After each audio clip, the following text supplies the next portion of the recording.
Então, não tem milagre. Eu queria ser importante, queria ser um cara importante, mas com 8 anos de idade. Ah, é? Olha o que eu fiz para ser Você era importante. criança, você pensava em ser o Em quê?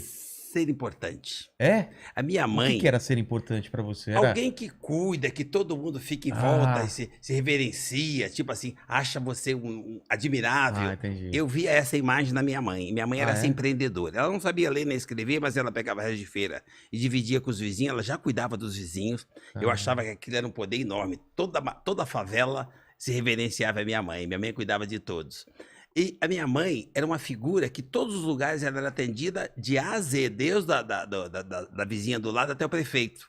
O carisma, aquela pessoa poderosa. E eu queria ser poderoso como a minha mãe. Era um exemplo. Ela me fortalecia, conseguia cuidar e conduzir 8 filhos caramba. morando numa favela. E eu queria ter aquele poder que a minha mãe tinha. Quando a minha mãe faleceu, eu tinha 7 anos e meio.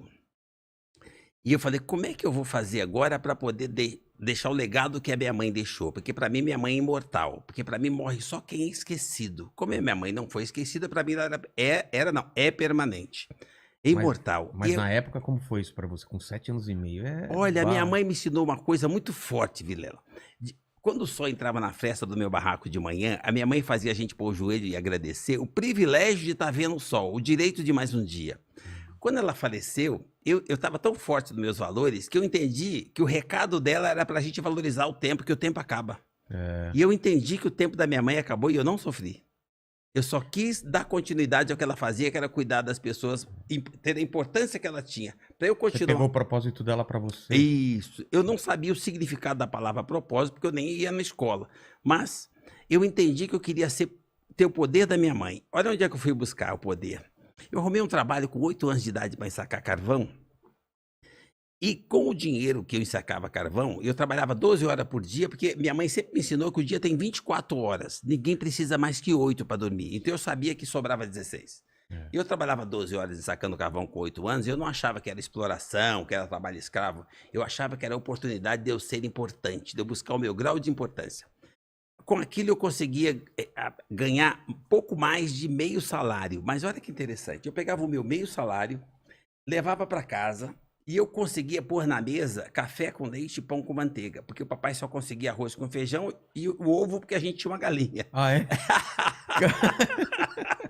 Mas eu era o cara que complementava e conseguia pôr na mesa café da manhã, sendo o filho mais novo de 8 irmãos. Aquilo me dava um grau de importância, eu me sentia o máximo. E aquilo para mim virou propósito.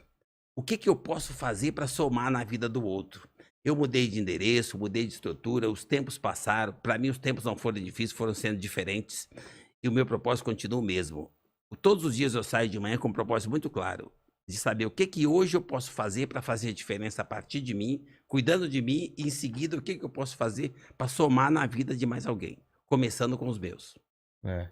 Fazer diferença na vida de uma pessoa, você faz diferença. Eu chamo isso de empreendedorismo. É? Empreendedorismo para mim é isso. Quando você levanta de manhã com um propósito claro de somar na vida do próximo. Todos nós temos capacidade de empreender, capacidade de fazer em benefício do outro. E as pessoas têm dificuldade. Ah, mas você passou tempos difíceis. Não, os tempos não foram difíceis, foram diferentes. Eu fui feliz a vida inteira.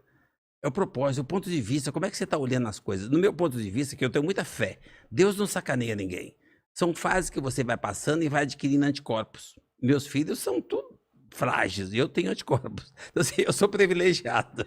Então, assim, você já nasce na condição para ser forte, para ser resiliente. Quando você nasce nessa condição, você nasce com mais possibilidade de ir para a próxima fase e de ser resiliente para cada fase que aparece.